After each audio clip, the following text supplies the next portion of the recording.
exercice. Soit t, la distance définie par t, la distance sur R, de R croix R dans R+, de chaque xy associé à arc tangente x moins arc tangente y dans R. Alors, montrer que R menu de la distance, elle n'est pas complet. C'est-à-dire, elle n'est pas complet. Alors, essayez de réfléchir un petit peu avant de répondre. Alors, on commence. Alors, pour montrer qu'il n'est pas complet, c'est-à-dire de suite Cauchy convergente. Pour montrer qu'il n'est pas complet, il suffit de l'existence d'une suite de Cauchy qui n'est pas convergente. Alors, pour une suite de Cauchy, alors je vais prendre xn, n sup est égal à 1. Alors, réponse. Alors, je vais prendre xn, c'est n. N sup est égal à 1. Alors, je vais prendre cette suite. Alors, qu'est-ce qu'on a pour cette suite? Alors, premièrement, est-ce que c'est une suite de Cauchy? Alors, montrer que xn, n sup est égal à 1, et de Cauchy. C'est-à-dire ces termes, les termes de cette suite, par rapport à cette distance, bien sûr, ça rapproche entre eux d'après un certain rang. Alors, on a la limite de l'arc tangente n, lorsque n tend vers plus l'infini, égale à pi sur 2. C'est-à-dire, pour tout epsilon strictement positif, il existe, je vais traduire cette limite en termes d'epsilon.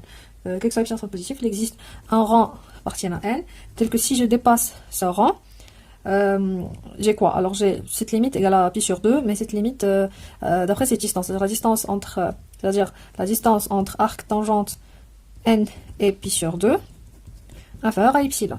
Très bien. C'est-à-dire quoi? C'est-à-dire que c'est la même chose, dire pour ce type de epsilon positif, il existe un certain rang appartiennent à n, tel que si je dépasse ce rang, alors cette distance c'est inférieure à epsilon, et alors cette distance c'est la même chose que ça, c'est-à-dire à la place de pi sur 2, je vais remplacer par m. Alors, quel que soit n et m supérieur à n, alors j'ai l'arc tangente n moins arc tangente m inférieur à epsilon. Alors, je peux le faire parce que arc tangente m, lorsque n tend vers plus l'infini, c'est exactement pi sur 2. D'où on peut conclure que xn c'est une suite de Cauchy parce que je vérifie la propriété pour si epsilon existe un certain rang tel que arc tangente n moins arc tangente m inférieur à epsilon. Alors, c'est une suite de Cauchy. La question est, est-ce qu'elle converge? On a xn égale à n lorsque n tend vers plus l'infini, ça tend vers plus l'infini lorsque n tend vers plus l'infini. C'est-à-dire cette suite, elle n'est pas convergente. Elle est une suite de Cauchy non convergente. Alors, on peut conclure qu'elle n'est pas complète. C'est-à-dire que la notion de complétude dépend de la distance. Très bien. Alors, j'espère que vous avez compris ce qu'on a dit aujourd'hui. Si vous avez encore des questions, n'hésitez pas à me contacter. Alors, maintenant, on va voir une relation. Il y a une relation très très importante entre complet, alors complet, un espace complet, et fermé. Un espace fermé. Théorème. Alors, si je prends T, un espace métrique, et je vais le prendre un espace métrique complet.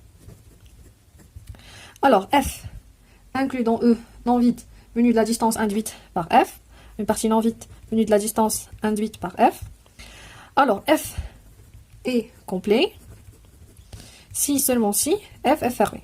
C'est-à-dire, si je prends une partie complète, et je prends une partie de cette partie fermée, alors nécessairement il est complet. S'il est complet, il est fermé. S'il est fermé, il est complet. Alors complet et fermé, c'est la même chose si je travaille dans un espace complet. Alors, preuve. Alors on va aller directement. Alors, supposons que F est complet, c'est-à-dire tout de suite de Cauchy dans F est convergence. Et montrons que F est fermé. Alors, pour montrer que F est fermé, on travaille dans un espace métrique, c'est plus facile d'utiliser les suites. Alors, je vais prendre une suite dans F. Alors, soit xn, et je peux être égal à 1, une suite inclue dans F, telle que cette suite converge vers x. Alors, pour montrer qu'elle est fermée, il suffit de montrer que x appartient à F. Montrons que x appartient à F, pour montrer qu'elle est fermée. Très bien. Alors, ici, on a une suite convergence. Alors, on a xn est une suite convergente dans F. Or, F inclus dans E, alors xn est convergente dans E aussi, parce que c'est la même chose. Or, E est complet. Or, E est complet. Alors, or, elle est convergente. Alors, xn, c'est une suite de Cauchy. C'est une suite de Cauchy dans E. Or, les coefficients, or, on a xn inclus dans F et F inclus dans E. Alors, xn est une suite de Cauchy dans F. C'est-à-dire, elle converge vers un élément appartient à F. Or, on travaille dans un espace métrique, alors la limite elle est unique, alors xn converge vers x appartient à f. Alors nécessairement x appartient à f, d'où on peut conclure que f est fermé. Très bien. Maintenant on va voir la réciproque. Alors la réciproque, alors supposons que f est fermé et montrant que f est complet. Pour montrer qu'elle est complète, alors je vais prendre une suite Cauchy, je vais montrer qu'elle est convergente. Mais elle n'est pas convergente quelque part, mais elle converge dans f.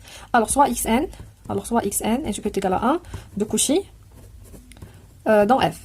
Or, f inclus dans e, alors elle est de Cauchy dans e. Or, e est complet. Alors, xn et je peux être égal à 1 converge. Montrons qu'elle est complète. Oui, alors xn converge vers x appartient à e.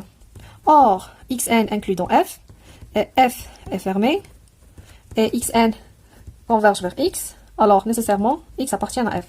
D'où, tout de suite, de Cauchy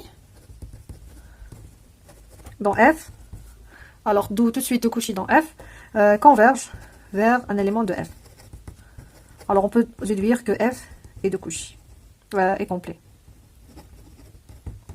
Très bien. Alors, dans un espace complet, dire métrique, dans un espace complet métrique, alors dire complet, c'est dire fermé. Dire fermé, c'est dire complet si je travaille dans un sous-ensemble. Très bien.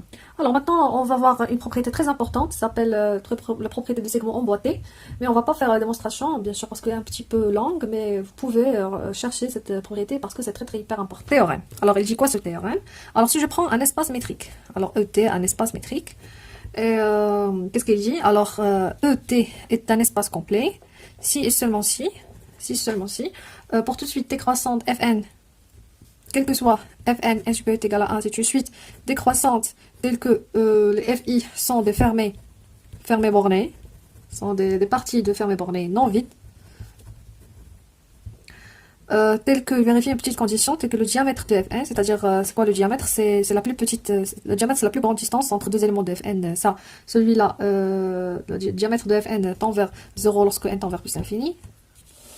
Alors, on peut conclure, alors l'intersection de Fn lorsque n appartient à n, c'est égal à singleton L. Pour certains, L appartient à E. Alors, E est complet, c'est une caractérisation de complétude par les fermés, par segment emboîté ou bien les fermés bornés d'intersection non vite. Pour une petite idée de la preuve, alors pour si je veux montrer ça, alors je suppose qu'il est complet, c'est-à-dire tout de suite Cauchy convergente.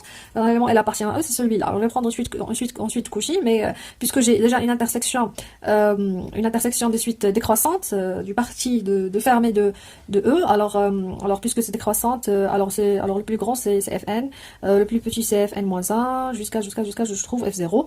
Alors puisque c'est décroissante, ce que je fais, alors je vais prendre Xn, une suite appartient à Fn, je vais prendre ici Xn-1 appartient à Fn-1, xn-2, etc. jusqu'à f0, puisque le diamètre de Fn, c'est-à-dire le diamètre de Fn tend vers 0, c'est-à-dire la plus grande distance entre les éléments de Fn tend vers 0, alors on peut montrer que la suite xn plus m pour m supérieur égal à 1 est de Cauchy. C'est une suite de Cauchy, c'est une suite de xn et c'est une suite de Cauchy. Or elle est complète, alors elle converge vers cette intersection. Alors on peut montrer ça, mais à la prochaine. Et pour l'inverse, pour montrer que pour celui décroissante, on a celui-là est complet.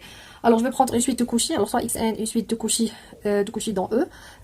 On doit montrer que cette suite de Cauchy est convergente. Pour montrer qu'elle est convergente, on peut montrer par exemple pour montrer qu'elle est convergente et elle est de Cauchy, on montre qu'elle admet une valeur d'adhérence. Et pour montrer, on montre que xn admet une valeur d'adhérence. Si elle admet une valeur d'adhérence et déjà elle est de Cauchy, alors on peut conclure que xn est convergente. Alors cette valeur d'adhérence, c'est exactement L. Alors ici, pour utiliser les hypothèses ici, c'est-à-dire on a besoin d'une suite décroissante de fermée bornée non vide de diamètre tend vers 0. Alors pour les Fn, je vais prendre, puisque je cherche une valeur d'adhérence, alors je vais prendre l'ensemble Fn, c'est l'ensemble des xk, tel que k supérieur est égal à n bar. Alors on a cette Fn, cet ensemble, je vérifie toutes les propriétés qu'on a ici, c'est-à-dire cet ensemble, les décroissantes, fermées, bornées, Alors, puisque xn est de Cauchy, alors fn est borné, diamètre tend vers 0 parce que c'est de Cauchy.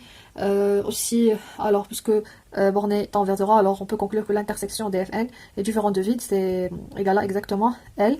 C'est-à-dire L, c'est une valeur d'adhérence L, c'est une valeur d'adhérence de xn, d'où elle converge. Alors, j'ai essayé de vous donner une petite indication entre la démonstration. Si vous avez encore des questions, n'hésitez pas à me contacter, commenter, je serai toujours ici pour vous. Merci, au revoir. La prochaine séance, on va voir le théorème de Baire et ses applications. Merci.